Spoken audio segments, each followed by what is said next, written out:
Amém, irmãos? Paz do Senhor a todos. Amém? Antes de nós orarmos, quero pedir desculpa pelo atraso. Foi um probleminha técnico inesperado, um imprevisto, tá?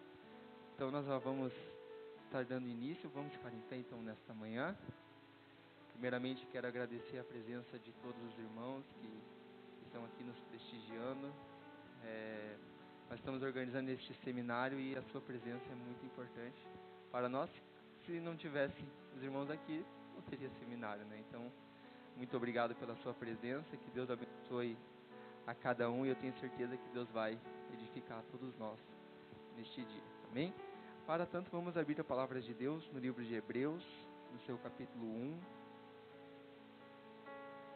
versículo 1. Hebreus, capítulo 1, versículo 1.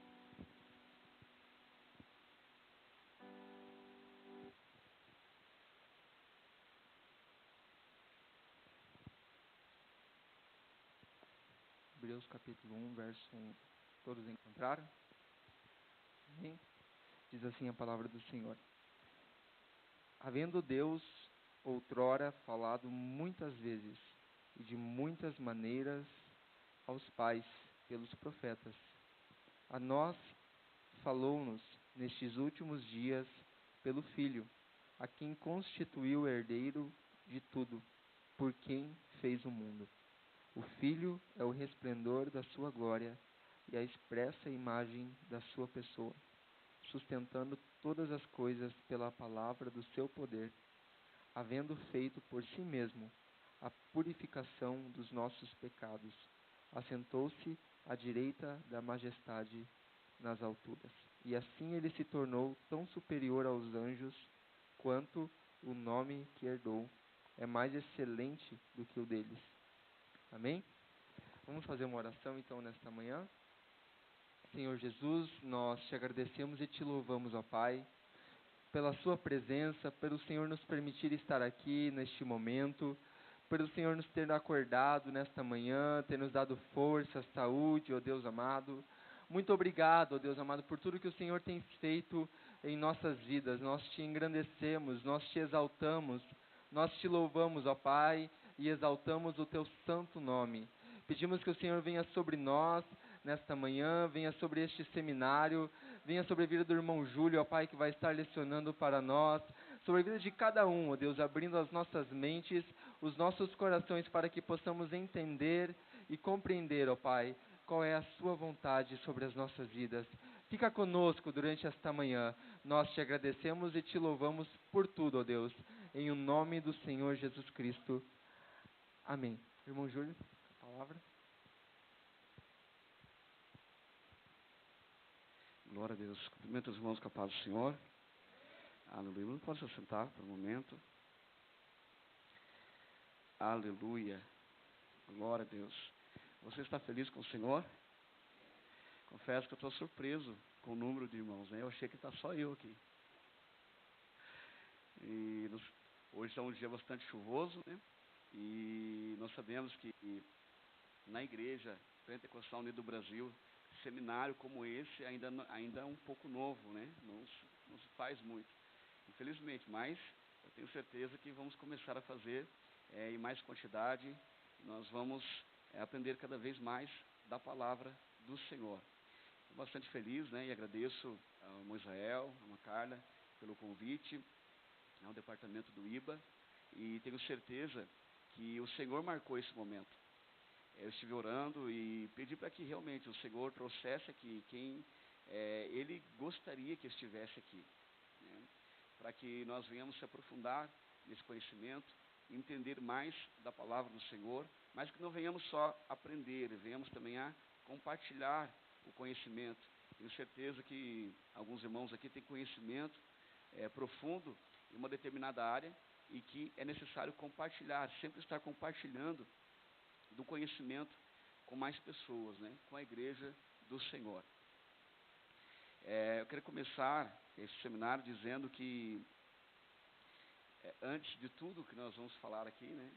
Nós precisamos entender que a presença de Deus é o nosso bem mais precioso.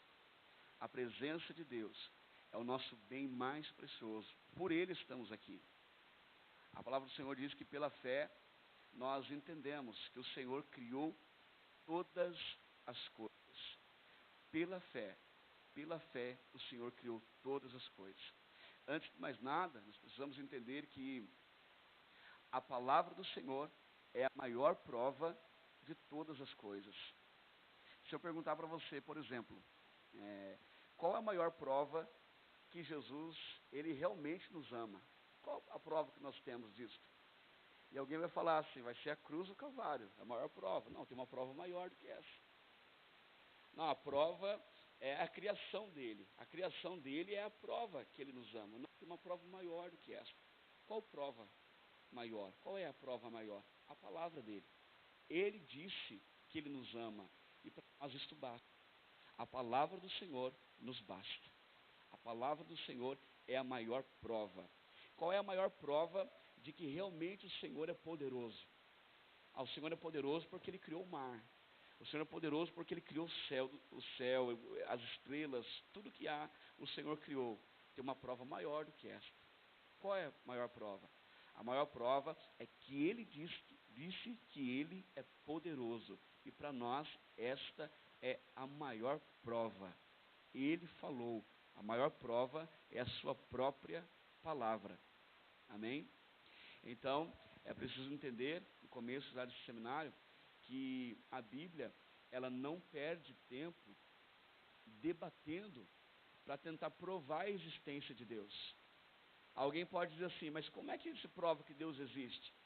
Eu já falei que é pela fé, por acreditar na palavra dele.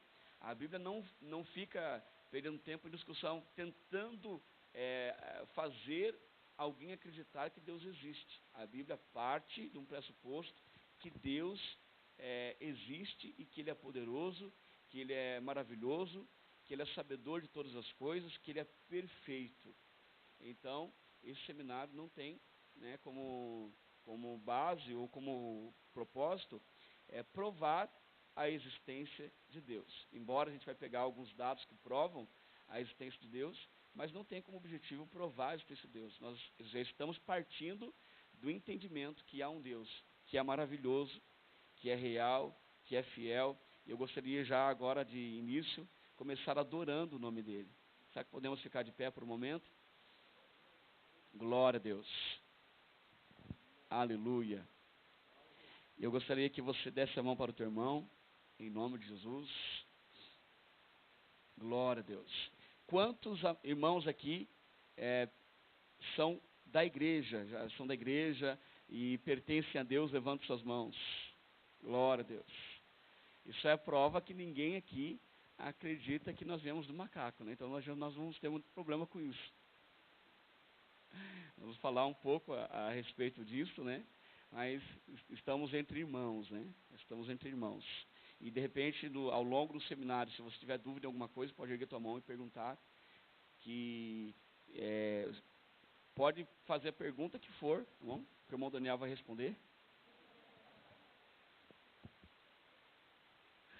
Vamos orar. Senhor, Deus de poder, muito obrigado, Senhor, por tudo. Nós te agradecemos, ó Pai, por tudo que o Senhor tem feito na nossa vida, por a maneira maravilhosa, ó Pai, que o Senhor, ó Pai, tem nos condicionado, nos orientado, que o Senhor, ó Pai, tem estado conosco.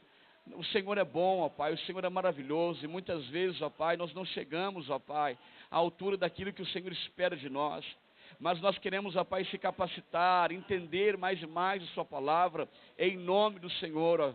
Que a tua presença, a sua glória, o seu poder possa estar conosco em nome de Jesus. Fica conosco, ó Deus. E que a sua presença, ó Pai, possa estar de uma forma maravilhosa, ó Pai, conosco, em nome de Jesus, ó Pai. Tu és santo, tu és maravilhoso, Deus, tu és real.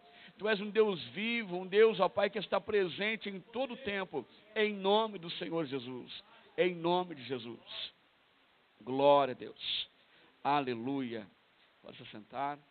Glorificando o nome do Senhor Jesus. Aleluia. O que é criacionismo? Essa é a primeira pergunta que nós devemos entender, né? O que é criacionismo? Criacionismo é um modelo é um modelo que explica a origem de tudo, a origem das espécies, a origem do universo. Criacionismo é o entendimento de que uma mente inteligente, um Deus eterno, criou todas as coisas pelo poder da sua palavra. Então, se alguém perguntar para você o que é criacionismo, olha, criacionismo é um entendimento, é a ciência de que todas as coisas foram criadas por um Deus. Todas as coisas foram criadas por uma mente inteligente, sabedora de todas as coisas. Um Deus que é onipresente, onisciente, onipotente, e que tudo Ele sabe, tanto do passado quanto do presente, e as coisas que hão de acontecer. O nosso Deus sabe de todas as coisas. E qual que é a concorrência? O que então refuta o criacionismo? Por que é tão importante nós entendermos um pouco a respeito disto? Porque o evolucionismo, ele vem explicar a origem das espécies também, assim como o criacionismo. Porém, ele vem de uma outra linhagem. O evolucionismo, ele vai dizer que tudo se criou sozinho. Tudo se criou do nada, através de uma grande explosão, chamada Big Bang. Então, tudo se deu origem a partir do nada, a partir daquilo que não existia, a partir de uma massa que era inanimada, passou então a existir todas as coisas. Então imagina você que todos nós éramos mais ou menos como uma ameba. Aí fomos evoluindo, viramos um pequeno animal, depois viramos um macaco e estamos nós aqui. Então esta a teoria do evolucionismo, ela vai dizer um pouco a respeito disto. Na página 4, está dizendo aqui, ó, o evolucionismo é baseado em pesquisas científicas. Essas pesquisas ameaçaram depois do experimento científico de Operin Aldam, que é o cientista. Os cientistas antigos acreditavam que os gases existentes teriam formado as primeiras moléculas orgânicas e depois os primeiros seres vivos. Uma experiência realizada por Stanley Miller ajudou a defender a teoria, pois ele construiu um equipamento que imitava as condições da Terra naquela época. Obteve a presença de aminoácidos no líquido formado. Outro pesquisador nesta área e que ajudou a concretizar a crença no evolucionismo foi Charles Darwin. Ele afirmava que o homem era resultado de uma longa evolução, que começou com os hominídeos até o Homo sapiens. Foi ele que disse que o homem e o macaco teriam o mesmo ascendente em comum por causa das suas semelhanças biológicas. Também disse que todos os seres vivos tiveram um ancestral comum. Darwin também desenvolveu a ideia da seleção natural, na qual apenas os seres vivos mais adaptados ao ambiente poderiam sobreviver. Então, o que Charles Darwin ele vai dizer e como que ele vai tentar explicar a origem das espécies? Algo aconteceu com gases que resultou numa grande explosão e tudo passou a se expandir. Tudo passou a ser criado a partir do nada. A Bíblia concorda com isto? O que os irmãos acham? A Bíblia concorda que uma grande explosão foi a origem de todas as coisas? Não? Em parte, de fato, essa teoria não está assim tão errada. O problema é que a ciência não explica da onde veio esta explosão. O que ocasionou, o que aconteceu, o que gerou esta explosão? A ciência, ela é incapaz de explicar isto. Então, nós vamos tentar aqui entender um pouquinho a respeito dessa grande explosão. Agora, é preciso entender um pouquinho disto, da diferença entre o criacionismo e o evolucionismo. Por quê? Porque nós vivemos no mundo hoje, onde as pessoas decidiram optar pelo evolucionismo. pela ausência de Deus. E isso tem consequências desastrosas. Nós vemos hoje o mundo do jeito que está. Por quê? Porque o homem tirou Deus do centro e se colocou a si mesmo como centro de todas as coisas. O humanismo tomou conta da mente das pessoas, das escolas, das empresas. Hoje, o homem é o centro de tudo. E qual a consequência disso? As drogas, homossexualismo, tudo que está acontecendo aí de errado no mundo, é uma consequência de um mundo que decidiu não andar no caminho de Deus, não ter Deus como um centro. Ao invés de ter uma teocracia, nós temos hoje um humanismo.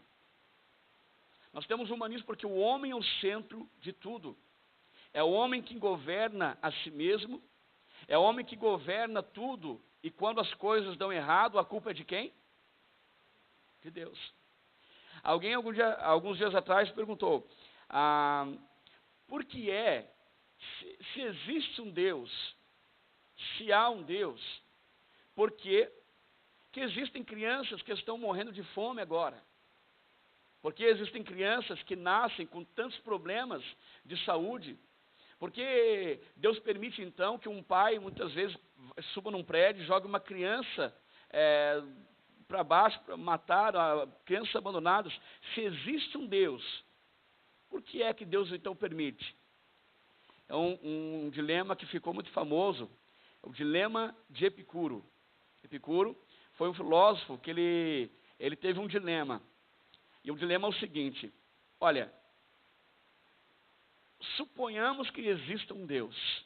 Vamos pensar, ele não acreditava, ele era um ateu. Mas ele disse, vamos pensar que exista um Deus. Então, ou esse Deus, ele é amor, ou ele é poderoso. E por que ele pensou isto? Porque se existem tantas crianças morrendo, então esse Deus, ele ama de forma incondicional, mas ele não tem poder, porque ele não impede que essas crianças morram. Percebe? Ou ele é poderoso, ele pode parar todo o sofrimento da humanidade, mas então ele não ama, porque ele não para. Percebe que dilema? Ou então, ou Deus é amor ou é poderoso, as duas coisas ele não é. Porque se ele tivesse amor e ele fosse todo poderoso, então ele parava com todo o sofrimento do mundo. Não parece algo lógico? Parece algo lógico. O problema é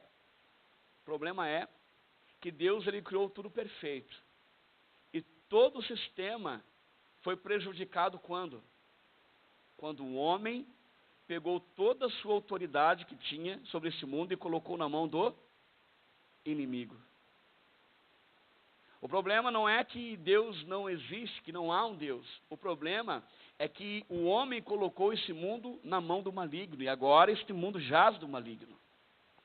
O problema não é que não existe um Deus, o problema é que Deus não pode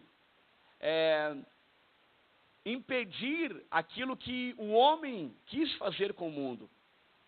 Existe algo na palavra chamado de o livre-arbítrio. E Deus não pode dar um livre-arbítrio para o homem e depois entrar na frente do homem. Não, você não vai escolher isto.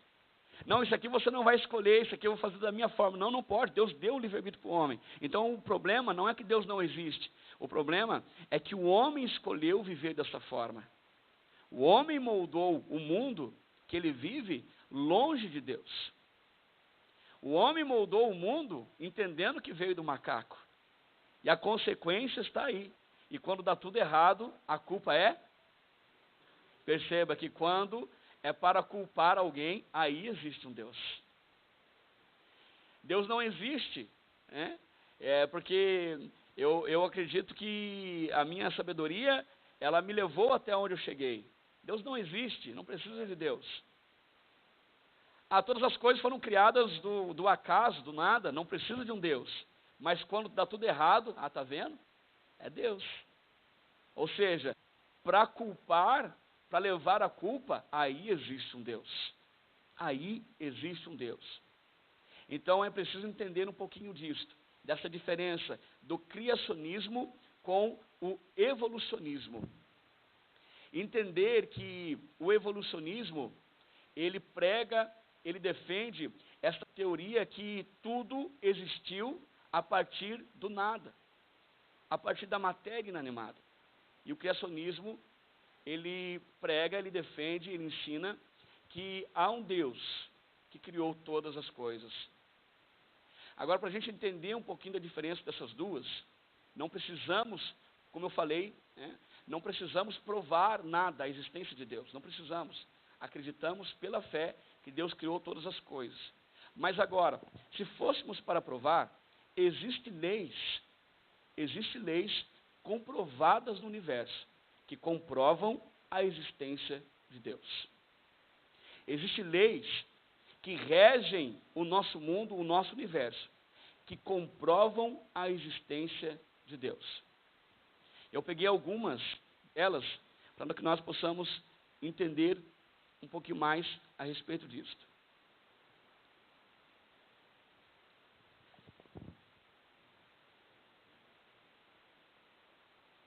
Você não vai ter aí na apostila, mas eu vou ler aqui para você. A lei da biogênese. Alguém já ouviu falar da lei da biogênese? O que é a lei da biogênese? Atribuída a Louis Pasteur, é resultante da observação de que seres vivos provêm apenas de outros seres vivos, através da reprodução, ou seja, que seres vivos não se formam diretamente a partir de materiais não vivos, em forma como proposta na geração espontânea. Isso aqui agora que eu estou lendo não é Bíblia, é ciência. Ciência comprovada. E diz a ciência, a lei da biogênese, que seres vivos, eles passam a existir a partir de um ser vivo. E que um ser vivo, ele não pode existir a partir de uma matéria inanimada.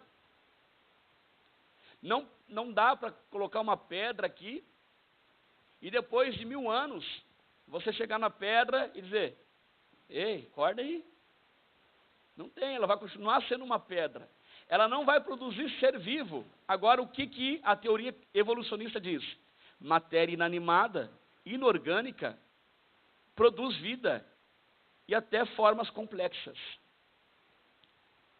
Isso é a evolução. Isso condiz com a ciência? Com a lei da biogênese? Não. A lei da biogênese está dizendo que para se criar, para passar a existir um ser vivo, então o seu agente primário deve estar vivo. O que é que o criacionismo diz? Um Deus vivo criou seres vivos. Perfeito. O agente primário da criação é um Deus que está vivo. Um Deus que vive. Perceba, o que está mais dialogando com a lei da biogênese? O evolucionismo ou o criacionismo?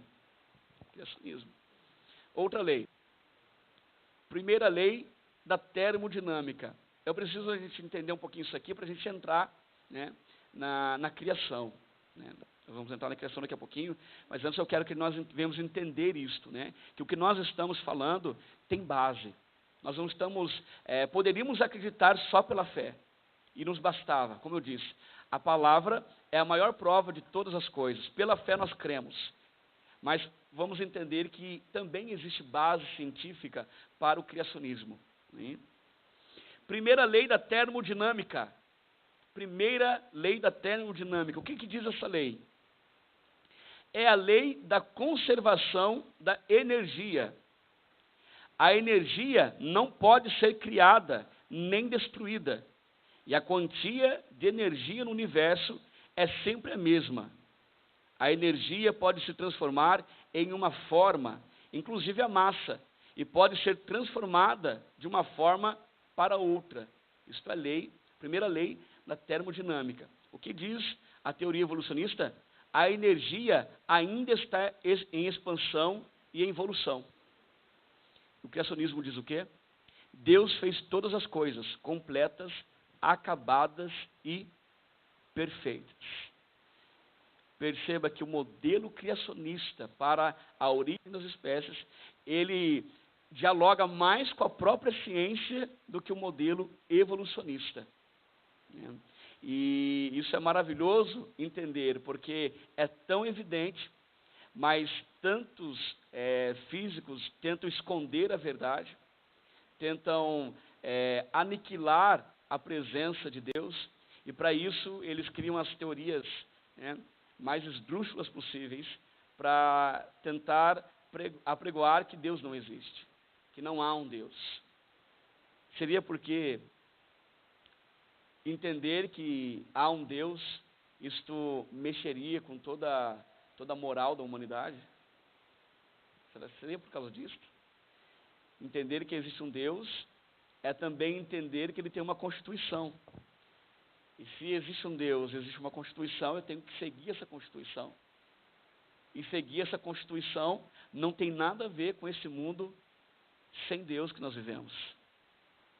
Ou seja, daria um trabalho a assumir que existe um Deus, né? E talvez seja por isso que se criam tantas teorias, né? Segunda lei da termodinâmica. O universo caminha de níveis organizados para níveis mais desorganizados. Ou seja, tudo se fez de uma forma organizada. E está caminhando para a desorganização. Essa é a segunda lei da termodinâmica. Parece com Bíblia, não parece? Mas não é, é a ciência. Segunda lei da termodinâmica. O mundo está passando de formas, né, organizadas para cada vez mais desorganizadas. O que a teoria evolucionista diz? O universo caminha de níveis desorganizados para níveis organizados. Não precisa nem participar de um seminário para entender que não é verdade. Na verdade, tudo está se desorganizando. Se eu perguntar para os irmãos que são mais antigos, se eu perguntar para você, o clima hoje é igual a de 20 anos atrás? Não. Não é.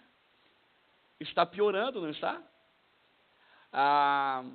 O mar, se você notar os acontecimentos, né, você vai ver que tudo está piorando. Tudo está piorando. A saúde do ser humano, comparada com, vamos supor, 40, 50 anos atrás, é igual? Quem tem vô e vó que foram da roça aqui? Levanta a mão. Ou pai, ou mãe. Lembra da saúde dele? Você lembra se alguma vez ele saiu de casa para tomar uma bezetacil? Fazia o chá com a folha não sei o que, e estava tudo certo. Perceba, a saúde foi, né, se desorganizando. Os alimentos que nós comemos foram nos desorganizando, foram desregulando tudo. Não é assim? Mas a teoria evolucionista está dizendo que nós estamos cada vez mais organizados, né?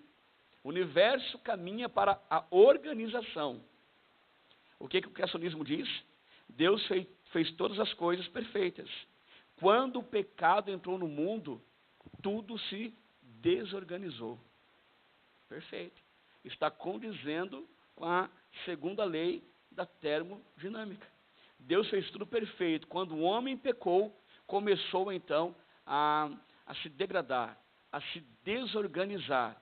E cada vez mais longe da presença de Deus, tudo cada vez mais desorganizado.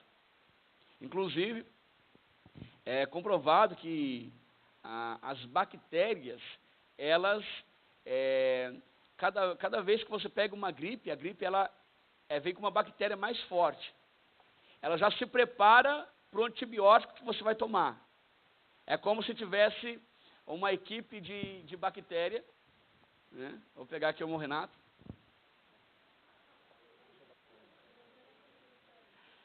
Então, é como se tivesse uma equipe de bactéria aqui no escritório, aqui dentro dele, dizendo assim, olha, a última vez que a gente fez um trabalho aqui, né, ele tomou um antibiótico aí, uma tal de bezetacil.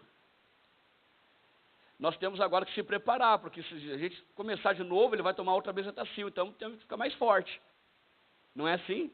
E é assim que funciona. E as bactérias estão cada vez mais fortes, ou seja, estamos se desorganizando. Estamos cada vez mais longe de uma organização, longe de uma perfeição. E o homem escolheu isto. O homem escolheu viver sem Deus, né? E esta é a consequência.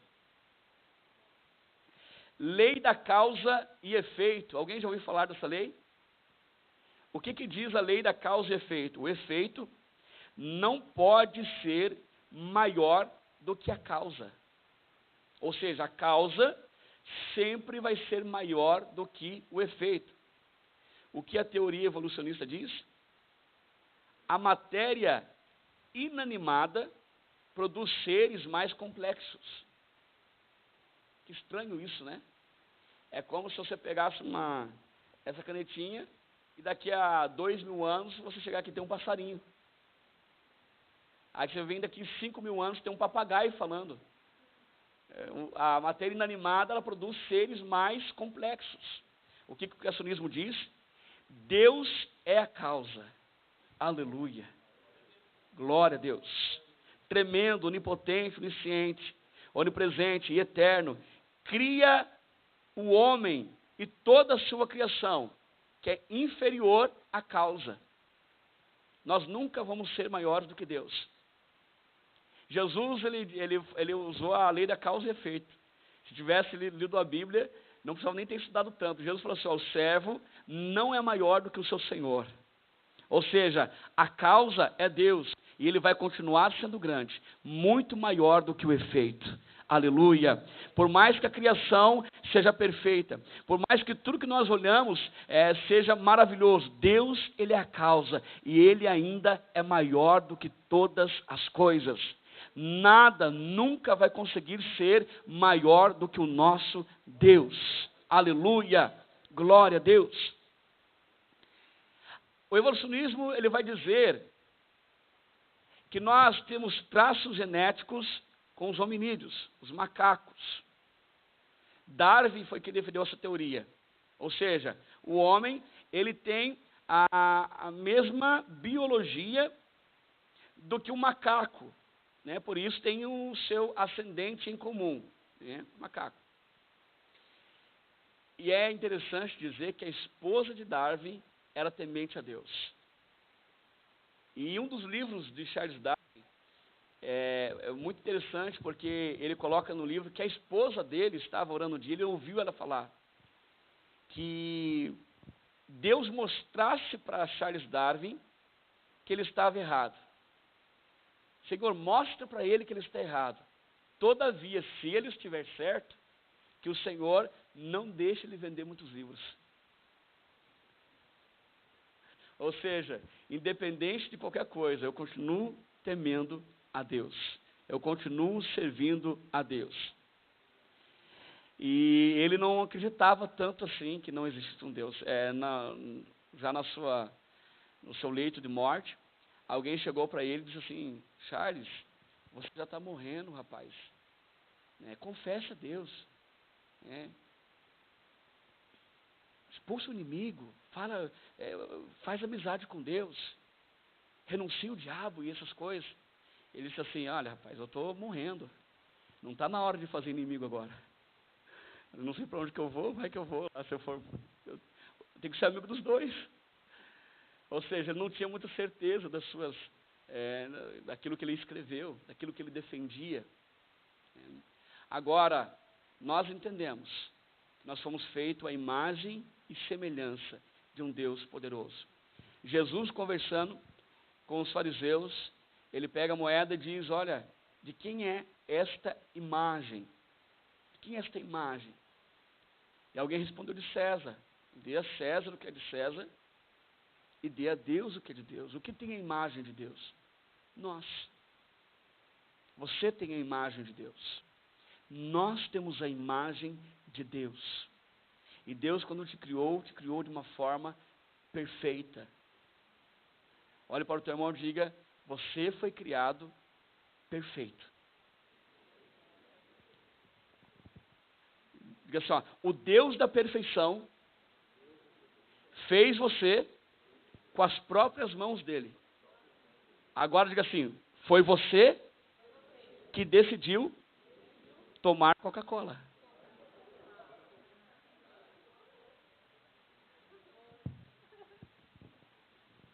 Tá vendo? É o homem que desorganiza tudo. Foi você que decidiu comer costela assada. Foi você que decidiu. Foi você que decidiu jantar antes de ir para o culto e chegar depois do culto ainda comer um virado. E desorganizou, mas Deus criou perfeito. Agora percebe como é muito fácil desorganizar tudo e colocar a culpa em Deus? Percebe como é muito fácil nós tomarmos decisões erradas e colocar a culpa no Criador, colocar a culpa em Deus? Deus não tem culpa das nossas mazelas. Deus não tem culpa daquilo que o homem escolheu fazer. Deus não tem culpa daquilo que o homem decidiu fazer com a sua vida e com o mundo com que ele vive. Deus não tem culpa de nada disto. Deus não tem culpa. Deus criou todas as coisas perfeitas. Fomos criados à imagem e semelhança de um Deus poderoso, de um Deus onipotente, de um Deus vivo. E nós não temos como falar a respeito da criação sem sentir a presença de Deus. Porque Deus, ele está presente na sua criação. Eu consigo sentir Deus a partir da sua vida. Olhando para você, eu posso ver o movimento das mãos de Deus. Olhando você e ouvindo você, eu posso entender que Deus está na sua vida e que todas as coisas que Ele criou são perfeitas e que nada pode escapar das mãos dEle. Agindo Ele, quem impedirá? Aleluia! Glória a Deus! Você é grato por Deus? Você é grato a Deus por tudo que Ele fez na sua vida? Aleluia! Glória a Deus! Existem experimentos que já tentaram provar que o modelo criacionista está errado. Um deles são os fósseis. Alguém já deve ter ouvido falar dos fósseis, né? E todas as vezes que alguém tentou provar de alguma maneira que o modelo criacionista das espécies estava errado, na verdade não teve muito sucesso. Logo descobriram mais alguma coisa, fizeram mais algum experimento para provar que aquilo estava errado. Por exemplo, tem uma maneira de você datar um fóssil depois de encontrado muito tempo. É através de gases, o gás carbono 12 e o gás carbono 14. Então, com esses gases, você faz a datação. E por causa disto, já tentaram dizer, não, olha, esse fóssil aqui, ele já tem 3 bilhões de anos, 4, 5 bilhões de anos.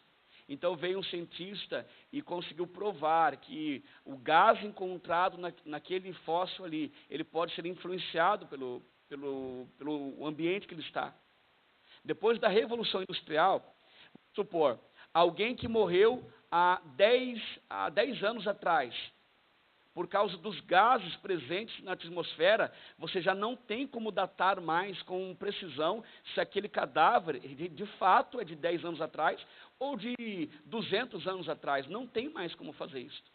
Entende? Por causa da quantidade de gases. Ou seja, isto comprova que todo modelo evolucionista para provar que os fósseis encontrados são reais, eles caem por terra. Eles caem por terra. E como eu disse, a nossa visão, nosso propósito aqui não é provar que nós estamos certos. Nós entendemos pela fé que há um Deus maravilhoso e que criou todas as coisas.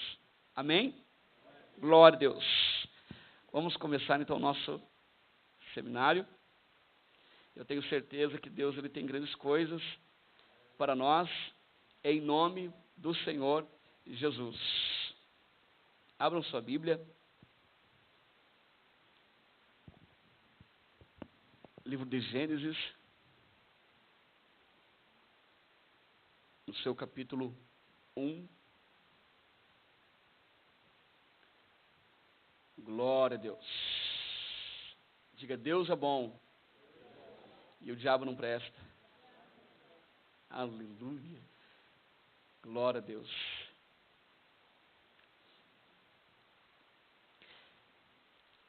algumas coisas que eu vou falar aqui, amados irmãos,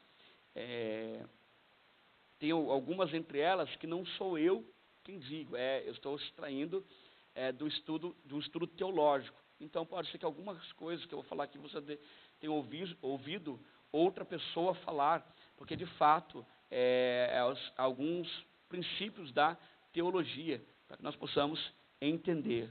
Então, alguma coisa está se manifestando aqui já, né? Gênesis capítulo 1, versículo 1. Alguém com voz de trovão pode ler para nós?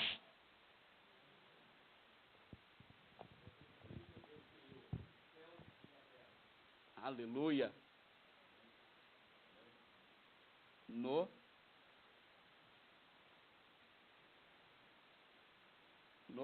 princípio, Deus criou os céus e a terra.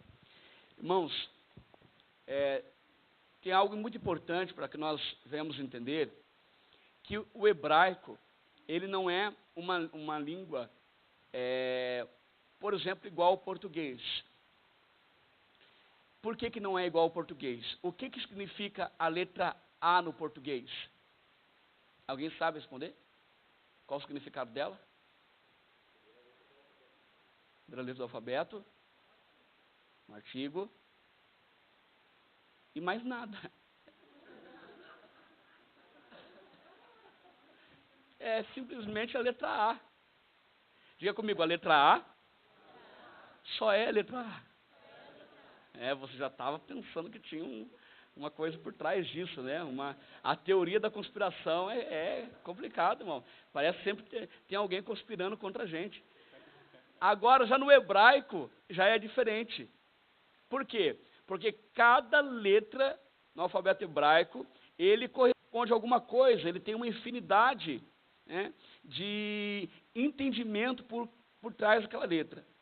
Até porque o alfabeto hebraico, alguém sabe quantas letras existem no alfabeto hebraico?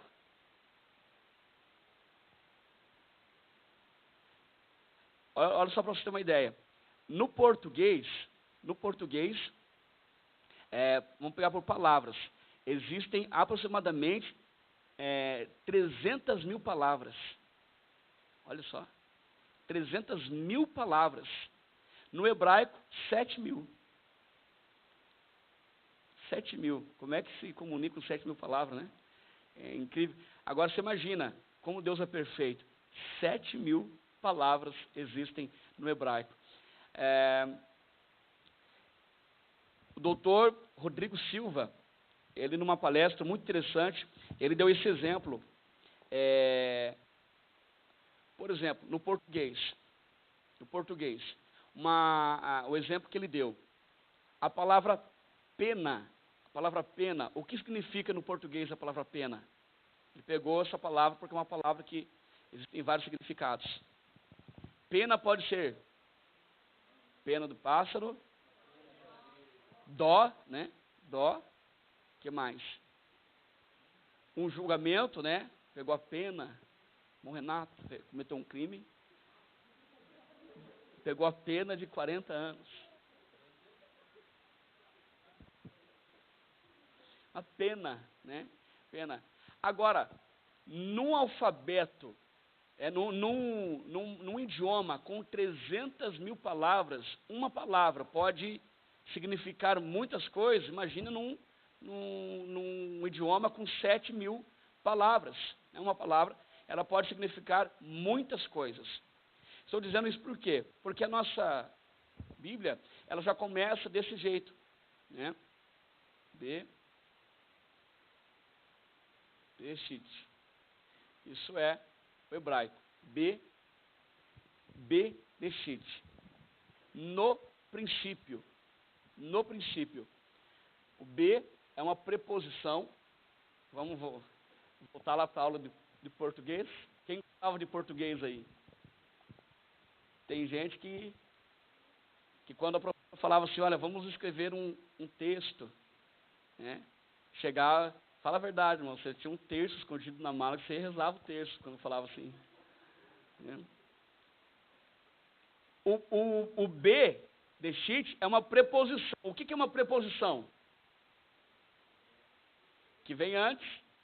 Ou seja, o que pode significar o B? Então pega na apostila que está mais fácil. Tem na apostila. Olha lá, ó. Página 5. Ó, no, para, o que mais? O que tem aí? A partir de,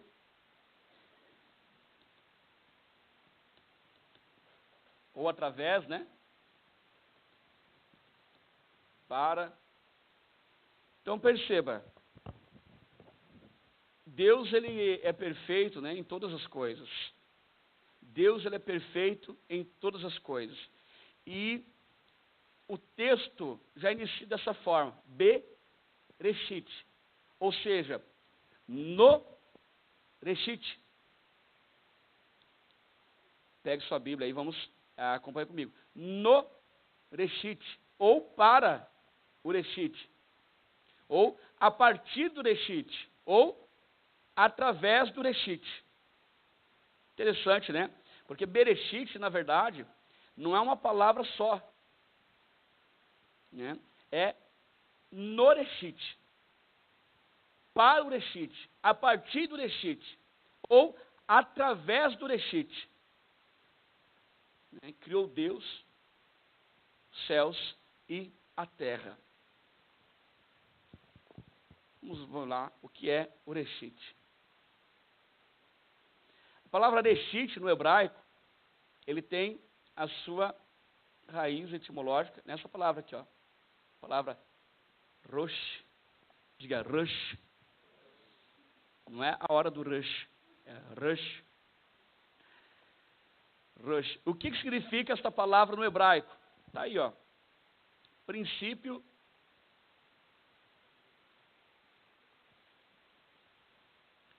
O que mais?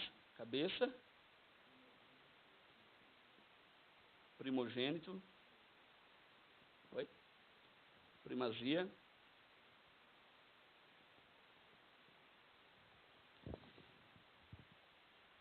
Vamos ver lá o que poderíamos entender com Bereshit. No princípio, para o cabeça, a partir do primogênito, através da primazia, eu posso aqui entender, fazer uma adaptação da maneira que eu entender, né? No primogênito, a partir do princípio, através do cabeça, para o primogênito, para o princípio, né? Eu posso cruzar aqui as linhas, né? Entender. No princípio, Bereshit. Há até algumas teorias, né? No entendimento de no princípio, e eu até há um certo tempo, eu acreditava que seria mais ou menos isso daqui. Em vez de ser no princípio, seria a princípio.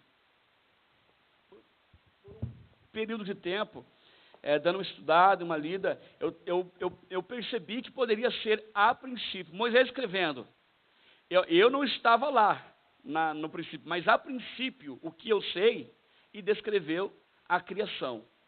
Eu não estava presente, eu não sei, mas o que eu sei é o seguinte, a princípio, o que eu sei, e descreveu. Mas depois, estudando um pouco mais, lendo com um pouquinho mais de atenção, eu entendi que não era só isto.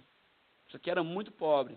Então eu entendi que Bereshit, ele significava mais do que aquilo que eu estava pensando. Bereshit. Diga, Bereshit. Bereshit. Glória a Deus. Aleluia. Vamos abrir a Bíblia no livro de Colossenses.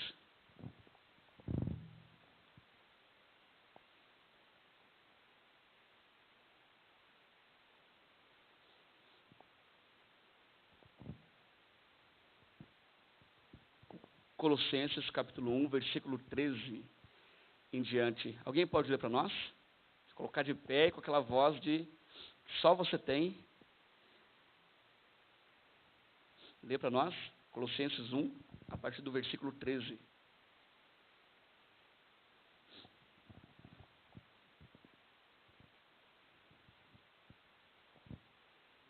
1:13 em diante. Ele nos tirou do poder das trevas e nos transportou para o reino do Filho do seu amor, em quem temos a redenção pelo seu sangue, a saber, a remissão dos pecados. Ele é a imagem do Deus invisível, o primogênito de toda a criação. Vamos entender uma coisa. Paulo, ele faz uma leitura a respeito de Jesus. É o que está acontecendo aqui. Paulo está falando a respeito de Jesus. Então ele falou que ele é o primogênito. Pode continuar. Pois nele foram criadas todas as coisas. Nele, ou a partir dele, né? Nele, é uma preposição. Que há nos céus e na terra, visíveis e invisíveis, sejam tronos, sejam soberanias, sejam principados, sejam potestades, tudo foi criado por ele e para ele. Por ele, pode continuar, e para ele. Ele é antes de todas as coisas. Princípio. Todas as coisas subsistem por ele. Através dele. E ele é a cabeça do corpo. A cabeça. A igreja é o princípio, o primogênito de dentre os mortos, para que tudo seja em mim. Olha o que Paulo está dizendo. Olha o que Paulo está descrevendo. Bereshit. Para o cabeça, através do princípio, através do primogênito. Para o primogênito. Ou seja, Paulo, na verdade, ele está fazendo quase que uma hermenêutica do Bereshit. E Paulo está dizendo que o Ureshit, a qual o texto está dizendo, na verdade, não é um espaço de tempo. Porque quando nós lemos na nossa Bíblia, no princípio, a nossa mente nos leva a entender que é um espaço de tempo, que é um começo, apenas um começo. Porém, a leitura que Paulo faz está dizendo, não, Ureshit não é um espaço de tempo. Ureshit é uma pessoa. Ureshit é o primogênito, Ureshit é o cabeça. Ureshit é a primazia. Livro de João, seu capítulo 1.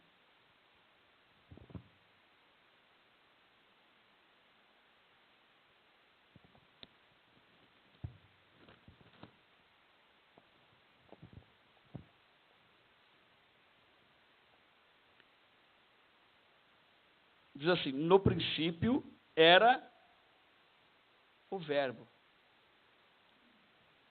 Perceba que João já começa a concordar com Paulo, que no princípio, na verdade, não era apenas um espaço de tempo. Alguma coisa estava acontecendo ali muito maior do que um espaço de tempo. Muito maior do que apenas começar uma obra. Ele estava no princípio com Deus, todas as coisas foram feitas por ele, ou através dele. E sem ele, nada do que foi feito se fez. Nele estava a vida, e a vida era a luz dos homens. A luz resplandece nas trevas, e as trevas não o compreenderam. Para começar a entender a criação de Deus, é preciso entender, amados irmãos, que no princípio, no Ureshit, a palavra está falando de Jesus. A palavra está apontando para um Ureshit, para um cabeça. Para o cabeça. Para o cabeça. Foram criadas todas as coisas. Para o Ureshit, criou-se céus e terra. Através do primogênito, se criou céus e terra. Para nós começarmos a entender a perfeição da criação de Deus, é necessário entender que no princípio é muito mais do que um espaço de tempo, mas é a confirmação da Escritura que Jesus é o Deus Criador, que Jesus é quem está criando todas as coisas. Ele cria, através dele se cria e para ele se cria todas as coisas. Você pode dar uma glória a Deus por isso? Diga Bereshit.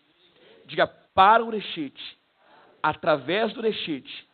Diga assim, Ureshit, quero que você fale para ficar bem gravado. Ureshit é mais do que o espaço de tempo. O Ureshit é o cabeça, é a primazia, é o princípio, é o primogênito. E o Ureshit tem um nome, e o nome dele está acima de todo nome. O nome dele é Jesus. Glória a Deus. Aleluia. Graças a Deus. E agora sim, o Ureshit então começa a sua grande criação. No princípio, criou Deus os céus e a terra. Alguém pode ler o versículo 2 para nós?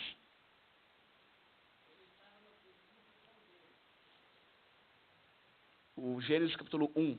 No princípio criou Deus os céus e a terra. E a terra estava sem forma e vazia. Nós vamos falar um pouquinho disso daqui a pouco.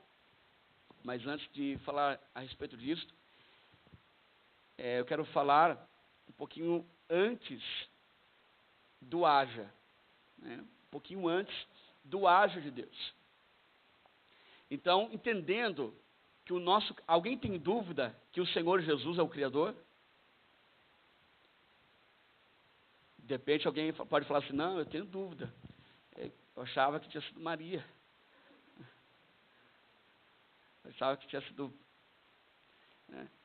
Não, o nosso Deus se chama Jesus Cristo e é o Criador de todas as coisas. Entendendo isto, agora é necessário entender que existe um momento antes da criação, que pouco se é falado. Nós quase não falamos a respeito disto, até porque é passivo de interpretação. Mas existe um momento antes do haja, que eu gostaria de falar aqui com os irmãos. Perceba, o nosso Deus é onisciente, certo? Então pensa um pouquinho comigo. Antes dele criar, porque quando ele tem a ideia de criar, então, ele logo fala e tudo se cria, mas antes dele criar, ele sendo onisciente, será que ele sabia de tudo o que aconteceria? Será que ele sabia que o pecado entraria no mundo e desarmaria todo o sistema e ele deveria então descer na terra, pegar uma cruz pesada e chegar até o Calvário e morrer pelo... Você acredita que ele sabia? Tem irmão para começar.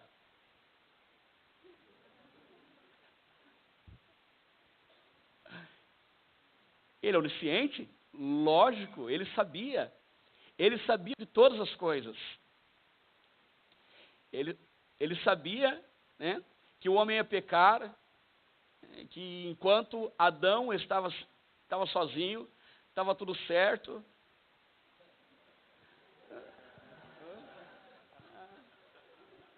Está evidente.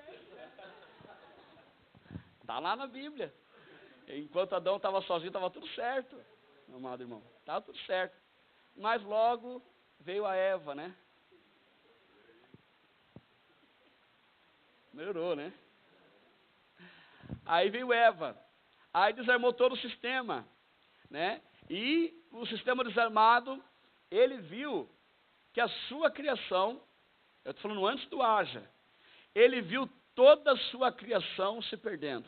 Consegue imaginar isso? Ele viu quando ele teria que destruir Sodoma e Gomorra com fogo. Ele viu quando Davi, ao invés de escolher estar tocando sua harpa e adorando a Deus, ele estaria no leito de adultério com Betseba. Ele viu Elias se escondendo com medo de Jezabel. Ele viu seus profetas se vendendo, porque Baal não tinha profeta, quem tinha profeta era Deus.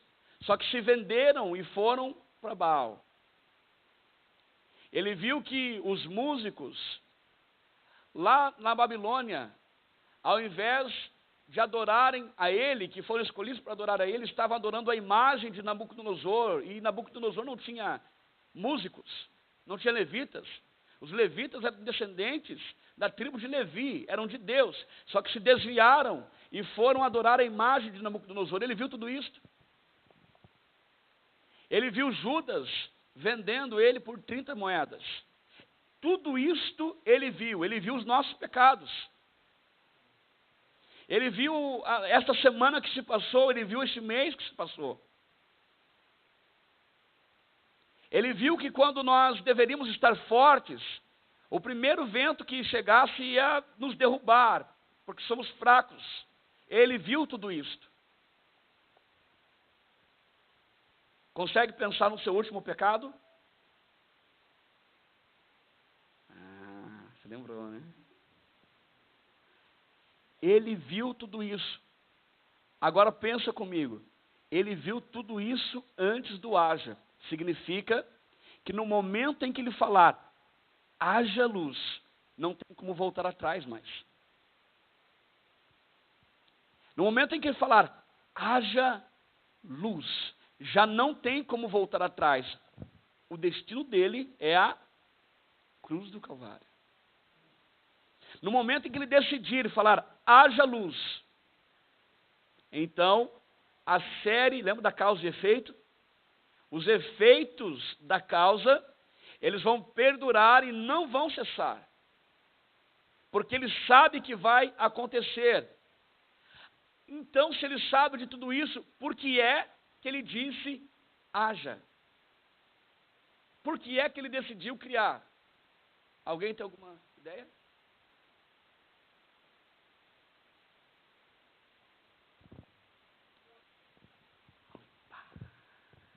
Tinha que ser de Pontal, né?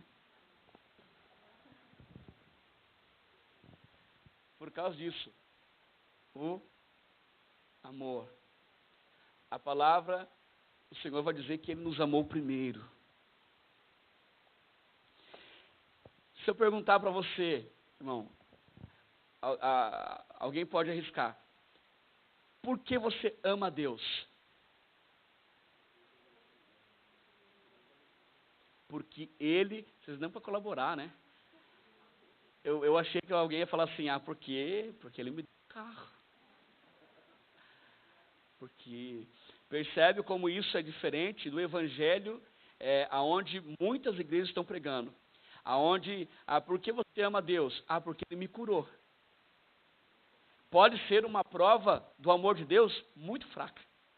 Muito fraca. Eu amo a Deus porque um dia Deus me tirou lá da onde eu estava. É uma grande prova de amor de Deus? Muito pequena. Muito pequena.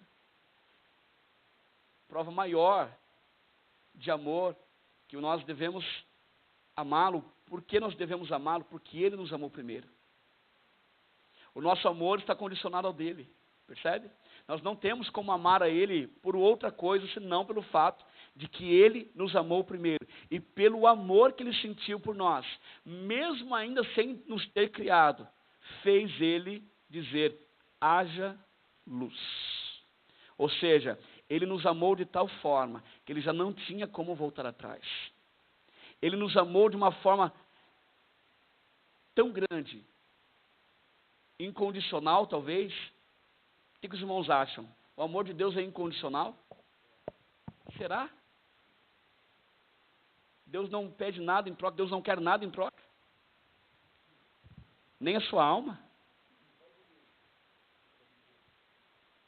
Deus não quer nem a nossa alma? Perceba, nem o amor de Deus é incondicional. Deus quer algo em troca, Deus quer a sua alma.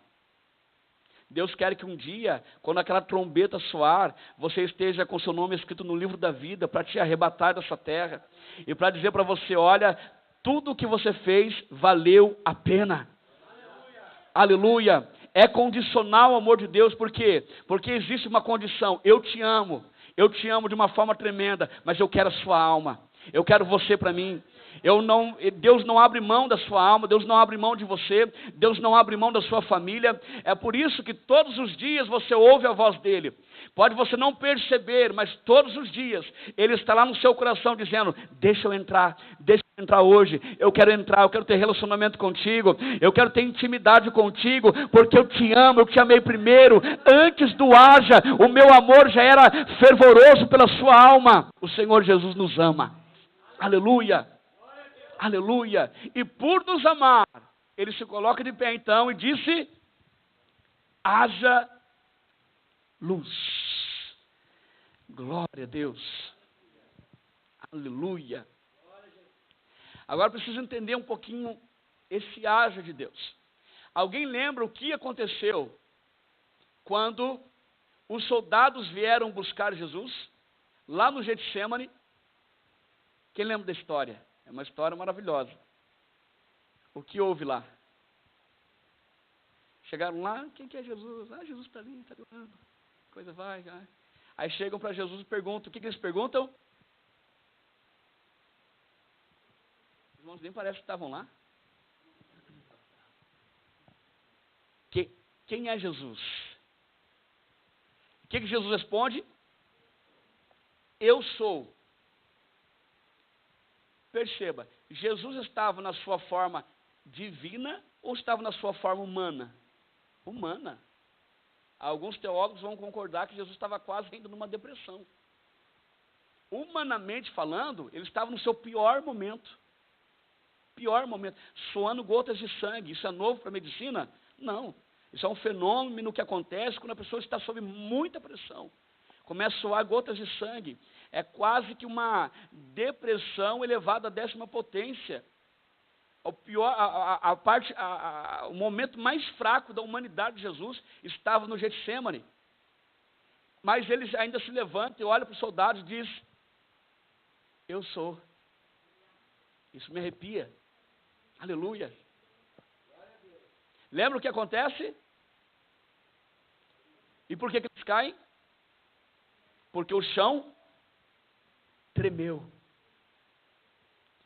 Jesus, na sua forma mais fraca, no seu período humano mais fraco, ele se levantou e disse, eu sou. A terra tremeu.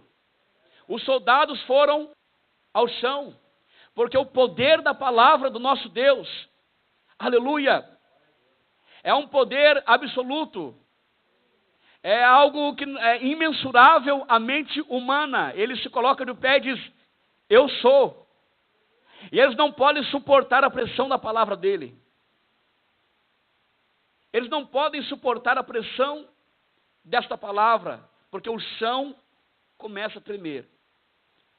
Como eu falei, Jesus estava na sua forma, no seu período humano mais fraco.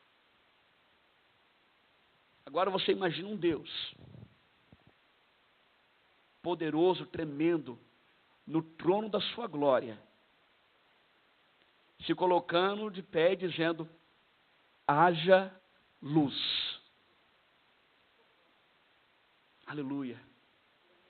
Glória a Deus. Feche teu olho por um momento. Primeiro pense nisto. Jesus, na sua forma humana, no Getsemane, dizendo, eu sou. E a natureza tem uma reação a partir desta palavra. A natureza tem uma reação a partir da palavra do nosso Deus. Eu sou. Consegue imaginar? Agora pense esse mesmo Deus, mas agora não na sua forma humana, não no seu pior momento, mas no momento único da criação, se levantando no seu trono e dizendo, haja luz. Consegue tentar medir um pouquinho da reação que a natureza vai ter agora, a partir do haja de Deus? Consegue imaginar um pouquinho da reação dos elementos agora, a partir da palavra do haja de Deus? Aleluia! Glória a Deus! Tu és santo, Deus, Tu és maravilhoso, Pai. Aleluia!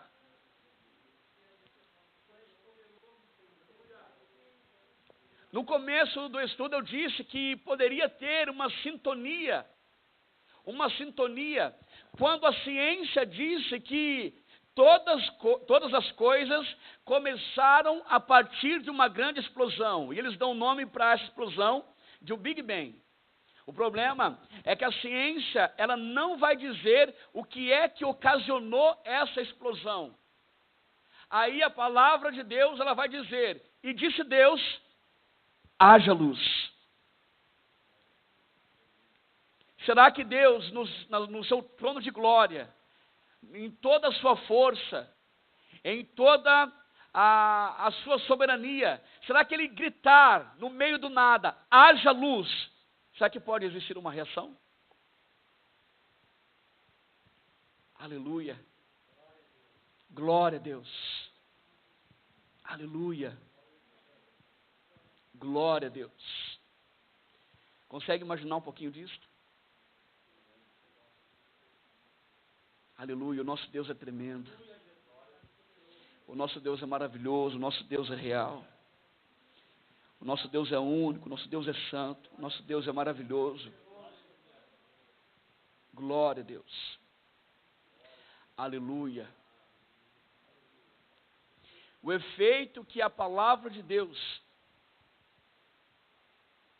ela tem, ela foge da compreensão humana.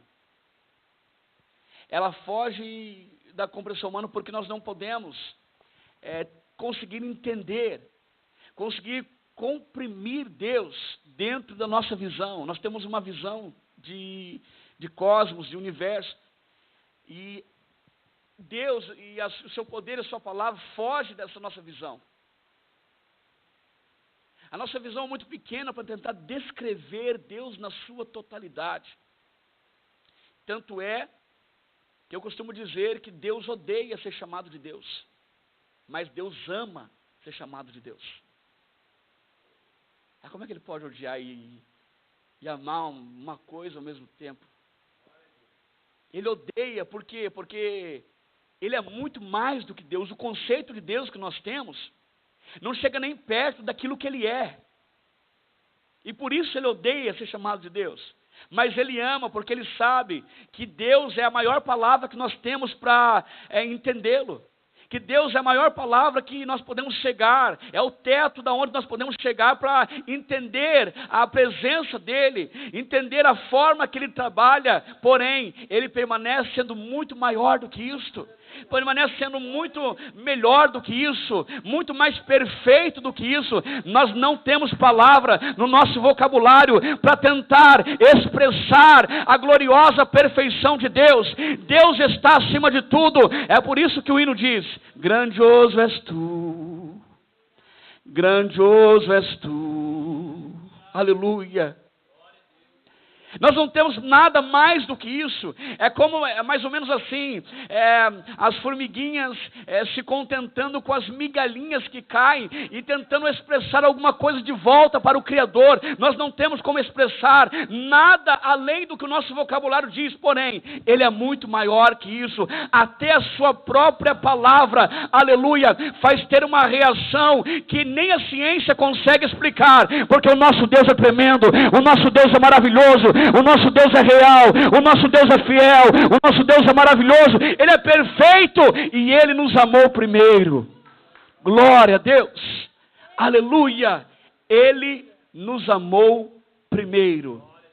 Olhe para o teu irmão e diga assim: mesmo você sendo assim,